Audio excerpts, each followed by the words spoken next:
Guys ഒരു പുതിയ item കണ്ടിട്ടുണ്ട്. ഇവിടുത്തെ ചേട്ടനോട് ചോദിച്ചപ്പോൾ ചേട്ടൻ പറഞ്ഞു തോരൻ വെക്കാൻ നല്ലതാകുന്നു ഈ പൂവ്. പൂവിൻ്റെ പേരെന്തുവാ? അഗസ്ത്യകൂടം അല്ല അഗസ്ത്യപ്പൂവ്. സോറി അഗസ്ത്യപ്പൂവ്. ഈ പൂ വെച്ച് തോരൻ വെക്കാം നല്ലതാണെന്ന് പറയുന്നു. ഔഷധ ഗുണങ്ങളുള്ള പൂവാന്ന് പറയുന്നു ഈ പൂ. ആണോ? അഗസ്ത്യപ്പൂ കേട്ടോ ഗൈസ്, സോറി അഗസ്ത്യകൂടം അല്ല. ഈ പൂ വെച്ച് ഈ പൂ തോരൻ വെച്ച് പരിചയമുള്ള ആരെങ്കിലും ഉണ്ടെങ്കിൽ കമന്റ് ചെയ്യൂ ഗൈസ്.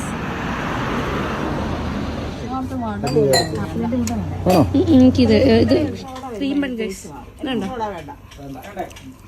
നല്ല ടേസ്റ്റ് ഉണ്ട്. ഈ കുഞ്ഞാടെയാണ് കഴിക്കാൻ ഇഷ്ടം. കഴിച്ചു നോക്കി, നല്ല ടേസ്റ്റ് ഉണ്ട്.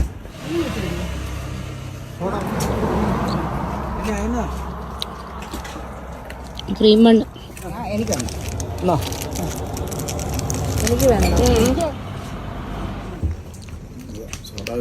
ഇനി ഒഴിക്കാനുണ്ടോ സ്ഥലം? ഓക്കെ മതി മതി മതി മതി മതി മതി മതി മതി. വേണോ? എടുത്തോന്നോ? അത് കൊള്ളാടാ പണ്ട്. അടിപൊളി ഗൈസ്.